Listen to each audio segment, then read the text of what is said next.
ayo kita bekerja dengan tulus dan ikhlas. Jangan selalu berpikir kalau kita mengerjakan ini saya akan dapat berapa, dapat apa, bukan. Tapi laksanakan saja, sudah. Dan yang terpenting lagi adalah kita tidak perlu berharap dibalas oleh orang itu, tapi insya Allah Allah akan memberikan balasan melalui orang lain. Itu kuncinya. Itu yang biasanya. Dan rangka mengikuti dua agenda, yaitu sosialisasi atau pemaparan terkait dengan data-data yang terkait dengan kependidikan oleh Dinas Kependudukan dan Catatan Sipil, yang dirangkai dengan penutupan kegiatan bimbingan teknis terkait dengan data pokok kependidikan atau Dapodik, yang lebih spesifik lagi terkait dengan verifikasi dan validasi terkait dengan data pendidik, data kependidikan, dan data peserta didik. Saya ikut kok hafal ya. Ya, mudah-mudahan apa yang kita kerjakan selama 2-3 hari ini ya bisa memberi manfaat, maslahat, kebaikan untuk kita semua, dan tentunya bagi kemajuan dunia pendidikan di Kabupaten Kutai Timur ya. Baik, untuk mengawal sebentar saya mau bertanya dulu ya. Tadi disampaikan ini adalah sebagian besar bukan pendidik, tapi tenaga kependidikan. Yang pendidik mana yang pendidik? Angkat tangan, pendidik. Ya. Yang selebihnya berarti yang kependidikan ya. Ya, oke, baik. Kemudian ini semua dari 18 kecamatan atau ada kecamatan yang lewat? Mbak Ani? Dari 18 kecamatan ini ya? Peserta kita 40 orang, tapi terdiri dari 18 kecamatan. Artinya ini diambil dari yang semua ya. Tercepat laporannya, terutama adalah tertepat waktunya ya. Nah, saya mau tanya dulu. Selama saya menjabat kurang lebih 9 bulan ya. Ya, kita nggak hitung Januari ya, saya Januari, tapi kan anggapnya itu startnya di April. Apakah pernah terlambat gaji? Ya. Apakah di hari Sabtu atau Minggu itu tanggal 1 tetap gajian? Zaman dulu gimana? Saya ngomong ini bukan ngomong saya yang bagus, bukan, tapi itu Bapak Ibu semua yang bagus ya. Kenapa?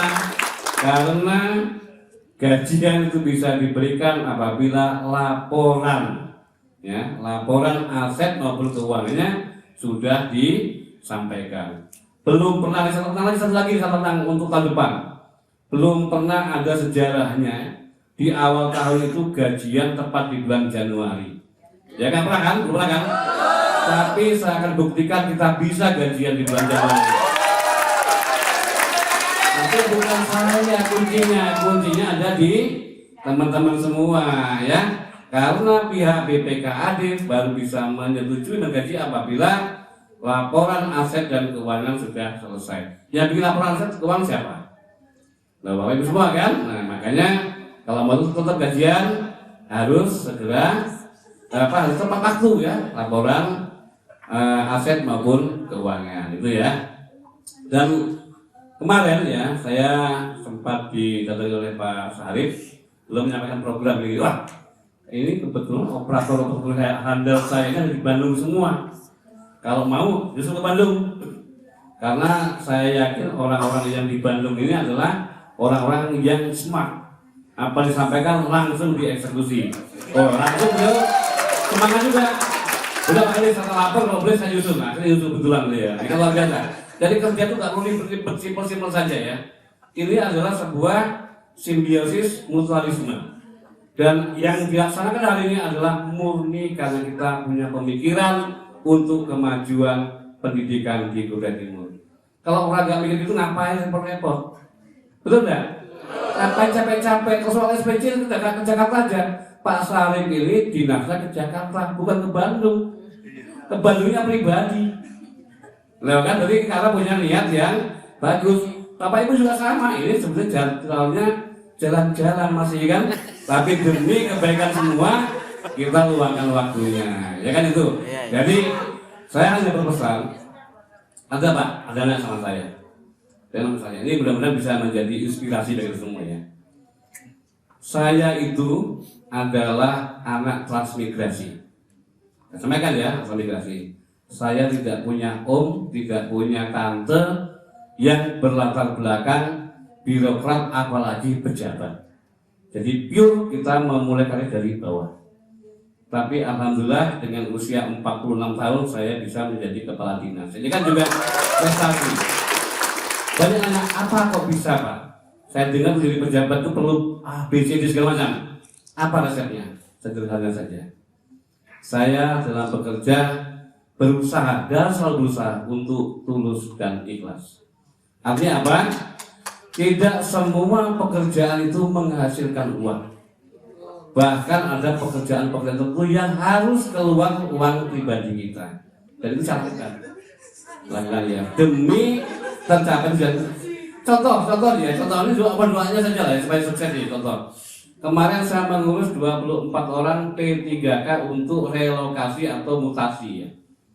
Itu kan harus mendapatkan persetujuan dari kementerian. Nah, untuk mendapat itu saya sampai mohon maaf lah mengeluarkan uang pribadi saya supaya urusan cepat selesai. Artinya membantu lah bahasa begitu. Dan tidak saya bebankan satu rupiah pun kepada itu salah satu contoh ya. Contoh langsung hari ini langsung saja contohnya. Hari ini saatnya kita mungkin malam terakhir, bukan terakhir ya, maksudnya terakhir di Bandung ya, terakhir di Bandung ya bisa jalan-jalan tapi masih diluangkan waktunya untuk bisa di sini. Begitu juga saya demi semuanya bisa jalan, harusnya Selasa berangkat, saya tunda hari Kamis baru berangkat. Kenapa? Karena hari Rabu juga ada acara yang penting di Sangatta. Saking saya mengejar waktunya nih, tadi malam pun saya mengejar Pak Bupati sampai jam 11 malam supaya saya diizinkan untuk ke Bandung. Karena saya rasanya nggak nyaman kalau nggak hadir di sini. Ada Pak Sarip dan juga ada Bapak Ibu semua untuk memberi motivasi saja yang motivasi. Nah itu ya. Jadi artinya kiat sukses itu adalah ayo kita bekerja dengan tulus dan ikhlas. Jangan selalu berpikir kalau kita mau jalan ini saya akan dapat berapa, dapat apa, bukan. Tapi laksanakan saja, sudah. Dan yang terpenting lagi adalah kita tidak perlu berharap dibalas oleh orang itu, tapi insya Allah Allah akan memberikan balasan melalui orang lain. Ya, itu kuncinya. Itu yang biasanya. Dan Bapak Ibu adalah orang-orang itu. Kenapa? Gajian lancar teman-teman semua. Tergantung dari Bapak Ibu kan gitu ya kan. Nah bukan hanya gajian, termasuk juga biaya operasional sekolah. Ya kan kalau itu nggak di-upload, tempat waktu kan juga bisa terhambat gitu kan. Nah itu artinya pekerjaan-pekerjaan mungkin nggak banyak yang tahu karena pekerjaan Ibu adalah di belakang layar. Tapi jadilah akar. Biarpun tidak terlihat, dia punya arti yang sangat penting. Gitu kan gitu ya. Tadi enak terus. Sekarang saya mau coba bikin yang agak kurang enak sedikit. Ya, sedikit ya. Setelah sebelum saya ke sana, ini poin juga nih. Menurut Bapak Ibu enak nggak kepala dinas pendidikan sekarang ini? Enak. Ya tentunya. Paling enak Pak selama saya. Oh, itu gitu.